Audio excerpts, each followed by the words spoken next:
Morning students, Sairam, this is Megha Miss here, and today we are going to continue with our lesson number 3, that is current electricity. Okay students, this is our session 3. Now in the previous presentation we saw about the free electrons. Yes, in the metal conductor especially we have the free electrons, and these free electrons are responsible for the conduction of electricity. Now first these free electrons are randomly moving, then they are set into a what you can say in a flow. Yes, because of the electric force, right? You have studied this in the last presentation. Then we also saw what is electric current. Current we represent with the letter I, and we have the charge. Yes, charge we show it by the letter Q. Then what we saw, that current we can define it as the charge which is flowing through the conductor in unit time. Yes students, I hope you remember all this concept what we studied. And also we studied the Ohm's law, if you remember. Yes, Ohm's law we studied, in which we saw that V is equal to IR. This equation we saw, where R was the resistance of the conductor, I told you. Okay, so I hope till here that presentation it is clear to you. We will continue with the lesson. Okay students, and so today's topic is, now our next topic is resistance and resistivity of a conductor. In them.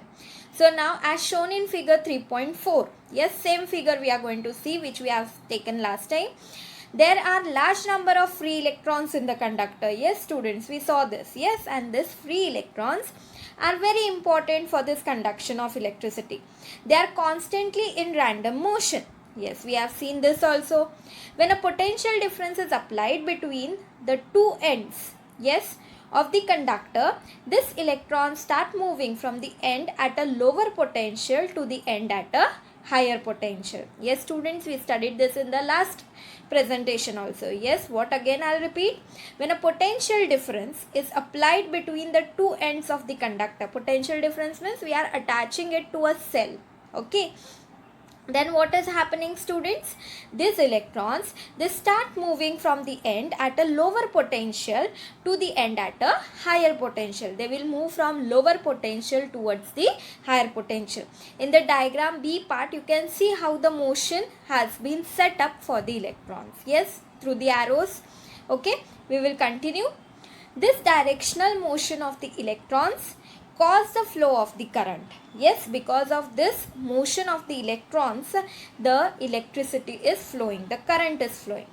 Moving electrons strike the atoms and the ions which are along their path. Now moving electrons, they will strike to the atoms and the ions which lie in their path. Some atoms may be there, some ions may be there. Okay, such collisions causes hindrance to the flow of electrons and oppose the current. So sometimes what happens, this collision, now this electrons, they go and colloid.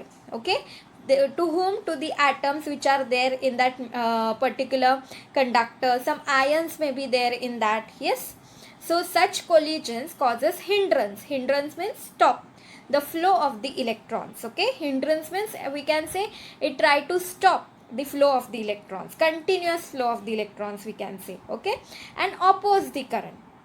This hindrance is called the resistance of the conductor. So this hindrance, okay, which are caused by the atoms or the ions, okay, which lie in the path of the current, we called it as a resistance of that conductor. Okay students, did you understand this concept? Okay, now we'll move to the next part. Now the resistivity. Now what is this resistivity students? At a given temperature, the resistance of the conductor depend on its length. Okay, on what it will depend students? On the length and area of cross section and the material it is made up of. Okay, what it will depend at a given temperature. Temperature is also important, okay students, for this.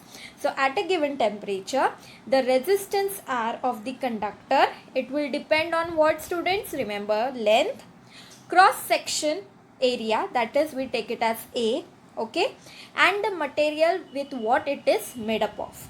Okay, is it a copper conductor, it is an iron conductor, or any other metal conductor or something?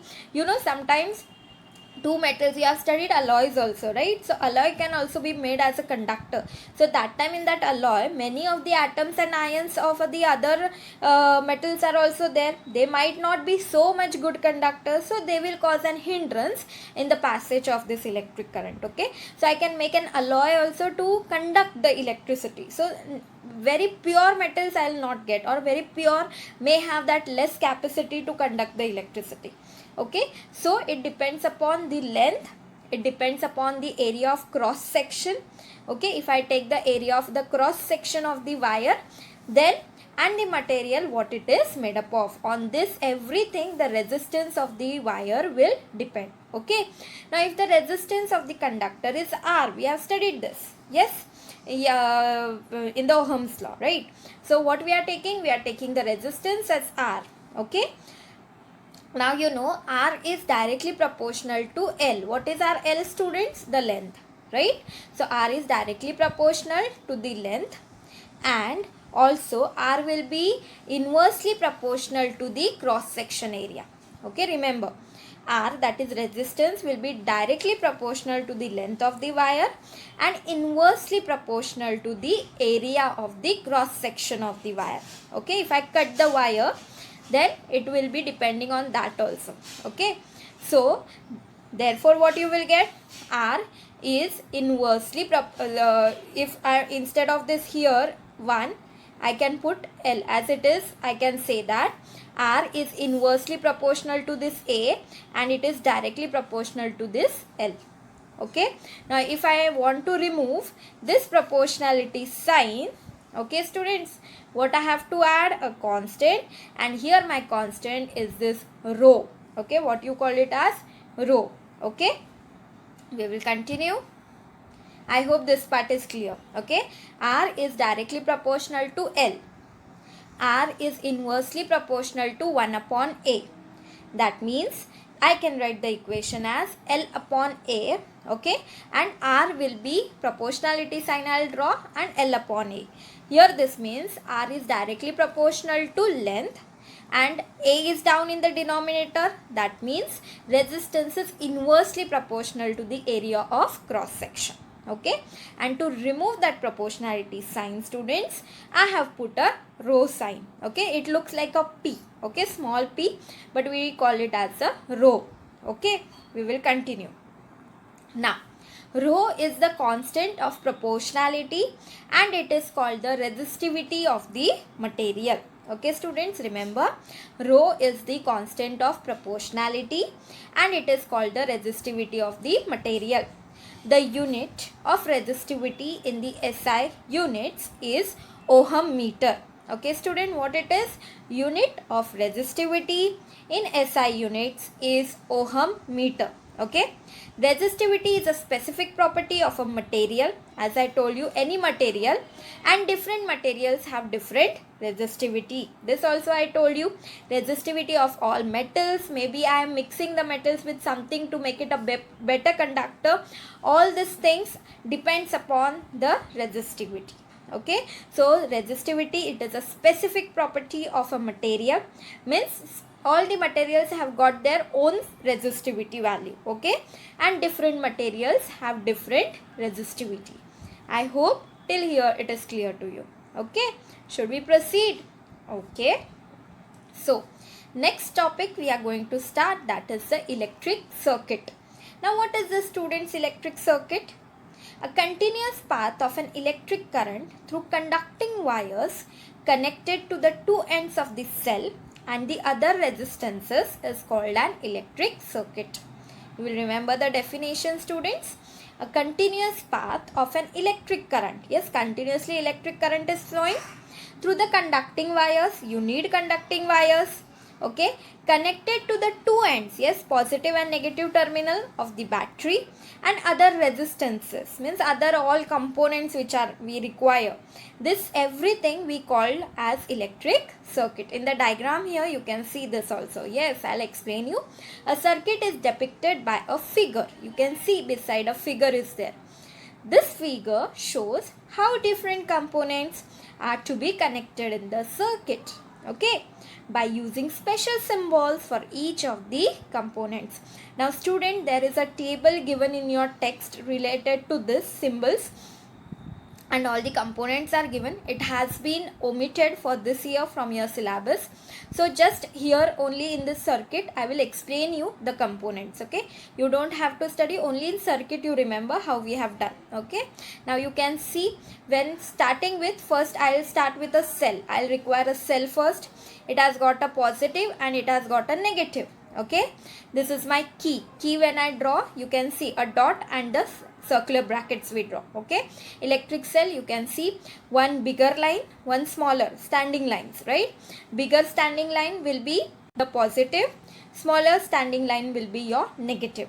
Okay, now then these are my conducting wires which I have to draw. Now here I have attached an ammeter. Okay, ammeter is also having a positive and a negative sign, and you have to draw a circle in that, and you can write A also. Okay, now what is the ammeter? Ammeter we require to, we are going to study this. We are going to require ammeter to calculate how much current is flowing through the circuit. Okay, for that we are using an ammeter. Is a device which will tell you it has got an, see, you can see how between you can see a needle is there. Okay, with the arrowhead, that needle is moving. Okay, and here all how you have on the scale, you have all markings and measurements like that. Here also like this, a circle. Okay, here I'll draw like this, a circle is there, and here all the measurements are written like this, and here your key is there. You can call it key, you can call it needle. Okay, and that needle is moving. So here measurements, whatever it is, standard measurement. So whatever, wherever it is moving, it is stopping, that much current is flowing. Okay students, then what you have, then I have kept a resistance. Resistance, you draw it in this way.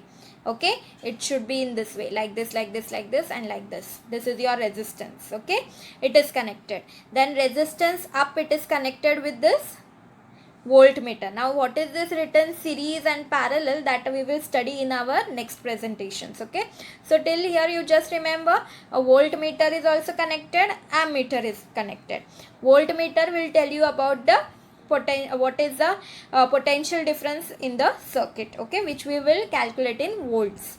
Okay, same way how I told you, ammeter, it has got like this, it is circular, and all the measurements like this, the standard measurement values are written, and here you have a key, you can write, or you can say as a needle is there, and it is moving. It will tell you how much voltage is in the circuit, or how much is the potential difference across that circuit. Okay students, so you will remember, if you want to draw a normal circuit diagram, you will have an electric cell. Okay, then what you are going to have, a key. Okay, then conducting wires you will show. You will connect an ammeter, which is going to be used for measuring the current. Okay, then you are going to have a resistance. Okay, how we are going to show it, you are seeing in the diagram, and then you are going to connect it like that. How it is done for the voltmeter, like that you are going to connect the voltmeter. Okay, now it is connected in series and connected in parallel. What it is, we will study in the next presentation, so you will understand that. Okay, I hope a simple circuit diagram you have understood. Okay, we'll proceed. Such a figure is called an electric circuit. In the circuit in the figure 3.5, an ammeter is used to measure the current, as I told you now, and a voltmeter to measure the potential difference between the two ends of the resistor. Okay, as the voltmeter has a very high resistance, only very small current flows through it. Okay, voltmeter, it has got a very high resistance, it does not allow a lot of flow of the current, hence only a small current will be flowing through this circuit. Did you understand this students? A simple circuit. Okay, we will proceed. Now the next topic is the conductors and insulators. Now this is very simple. I think you know this already. Yes, what are conductors and what are insulators? We have learnt about the resistance to an electric current. Now only we saw. We can divide substances into two, conductors and insulators, that is the bad conductors. Now what are conductors students? Those substances which have very low resistance, okay, are called conductors. Okay, current can flow easily through such materials. Okay, so they are the conductors. Then insulators, those substances which have extremely high resistance. High resistance means they are not allowing only the passage of the current, okay, and through which current cannot flow are called as insulators. Okay students, conductors low resistance, insulators extremely high resistance. Word extremely is important here. Okay, I hope you understood what are conductors and what are insulators. Okay, so here I am showing you some metals. Okay, so first is the copper, and here you can see the iron nails are there. Can they conduct electricity? Yes. So can I say they are the conductors? Yes, they are the conductors. Okay, iron is also a conductor. Okay, now I am showing you these pictures. Now you know, in the first you can see a tree is there and something white is collected in that bowl. Okay, I think seeing the picture only you must have got an idea what it is. Yes, can you guess what it is? Yes, it is what? It is the rubber. It's a rubber tree. Okay, and that is getting collected into that bowl. Okay, so can you say rubber is a insulator? Can I say this? Yes, because rubber has got very high extremely high resistance it has got. It does not allow the flow of the electricity. Okay, similarly you can see a glass, right? A glass, I have put up a picture. Can a glass conduct the electricity? No, extremely high resistance again. It is a bad conductor. So I can use it as an insulator. Okay students, I hope what is a conductor and what are insulators is clear to you. Okay, so today students we have studied about resistance and resistivity of a conductor. Yes, we studied this. We saw a new term, that is a rho. Okay, then what we studied about electric circuit, you studied that yes, different components are there, we have different symbols, but I just told you that whatever that table is there about that symbol and that names of the components, you don't have this here, but I would suggest you read it because next year it is connected. Okay, so please go through it properly. Okay, next year again we will do that. Okay, conductors and insulators we have studied. Conductors, they are the good conductors of electricity, so they have low resistance value, while insulators, they have extremely high resistance value as they are the bad conductors. Okay students, I hope today's part you have understood what we have studied. Okay, go through the video properly and study properly. Okay, we'll stop today for here. Thank you. Sai Ram.